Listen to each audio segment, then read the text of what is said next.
ბოლო 10 წლის განმავლობაში საქართველოს საგარეო საქმეთა მინისტრი ჩინეთს ოფიციალური ვიზიტით პირველად სტუმრობს. მაკა ბოჭორიშვილი პეკინში შანხაიდან ჩავიდა და ჩინელ კოლეგას შეხვდა. იმის გათვალისწინებით, რომ საქართველოს ჩინეთთან ერთად შუადერეფნის მნიშვნელოვანი მოთამაშეა, შეხვედრისას განსაკუთრებული ყურადღება დაკავშირებადობის კუთხით ორი ქვეყნის პოტენციალის სრულად ათვისებას დაეთმო. დისკუსიის საგანი იყო თანამშრომლობის გააქტიურება სხვადასხვა სექტორული მიმართულებით. მოამბე პეკინიდან მაკა ბოჭორიშვილის ვიზიტს შალვა სუმბაძე აშუქებს.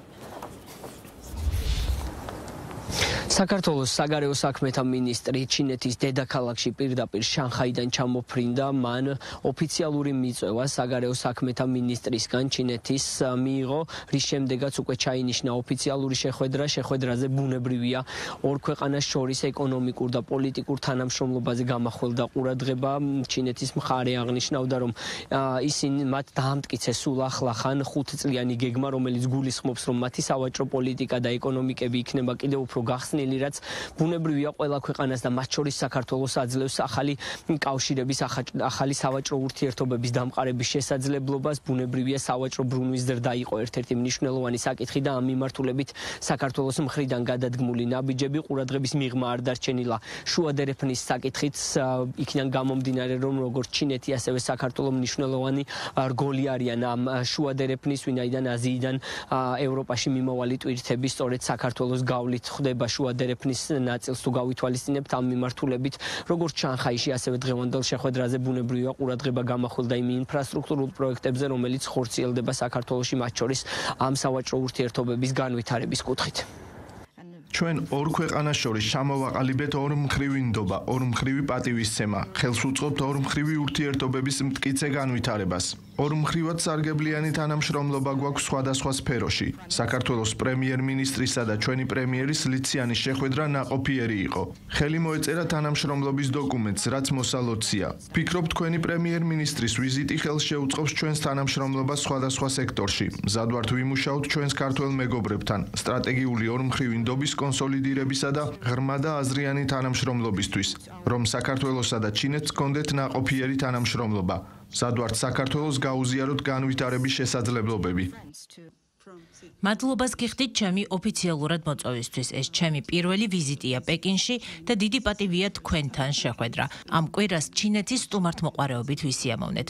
პრემიერ-მინისტრი შეხვდა ჩინეთის პრემიერს. ეს იყო შესანიშნავი შესაძლებლობა ჩვენი ორმხრივი ურთიერთობების სხვადასხვა ასპექტის განსახილველად. ჩვენი ურთიერთობა აყვანილია სტრატეგიულ დონეზე და დიდ ყურადღებას უთმობთ ჩვენი ორმხრივი კავშირებისა და სხვადასხვა დარგში თანამშრომლობის განვითარებას. ცხადია, სტრატეგიული პარტნიორობა თანამშრომლობის მნიშვნელოვანი ფორმატია. მზად ვართ ვიმუშაოთ ჩვენი თანამშრომლობის გაფართოებაზე სხვადასხვა დარგში. ვისწრაფვით, რომ განვიხილოთ ჩვენი პარტნიორობის ყოვლისმომცველი სტრატეგიული პარტნიორობის დონეზე აყვანის შესაძლებლობები. საქართველოს ტერიტორიული მთლიანობისა და სუვერენიტეტისადმი ჩინეთის მხარდაჭერას პატივს ვცემთ. ეს საქართველოსთვის მნიშვნელოვანია. მხარს უჭერთ ერთი ჩინეთის პრინციპს და მხარდაჭერას ყველა შესაძლო გზითა და ფორმატში გამოვხატავთ. საქართველოს ჩინეთთან თავისუფალი სავაჭრო შეთანხმებით სარგებლობს, ისევე როგორც ბევრ სხვა ქვეყანასთან. ჯამში 16 თავისუფალი ვაჭრობის შეთანხმება გვაქვს. მნიშვნელოვანია ერთად ვიმუშაოთ ჩვენი თავისუფალი ვაჭრობის შეთანხმების გაფართოებაზე. ცოტა ხნის წინ დავასრულეთ მორიგი მოლაპარაკება თავისუფალი ვაჭრობის შეთანხმების ახალ დონეზე ასაყვანად. ქართული პროდუქტებისა და ქართველი მეწარმეებისთვის მნიშვნელოვანია ჩინეთის ბაზარი. ჩინეთთან სარგებლობთ ასევე უვიზო მიმოსვლით, რაც შესანიშნავი შესაძლებლობაა ხალხთა შორის კონტაქტისთვის. ეს ორივე ქვეყნისთვის მნიშვნელოვანი მიღწევაა თანამშრომლობის გასაფართოებლად.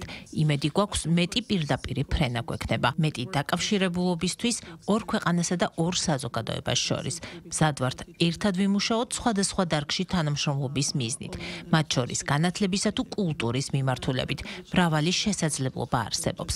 ვხედავთ, როგორ ვითარდება ჩინეთი ტექნოლოგიების დარგში და ვაფასებთ ამ სფეროში თანამშრომლობას. საქართველოს მნიშვნელოვანი ადგილმდებარეობა აქვს. ჩვენ შუადერეფნის მნიშვნელოვანი ნაწილი ვართ და ხელს უწყობთ თანამშრომლობასა და დაკავშირებულობას დასავლეთსა და აღმოსავლეთს შორის.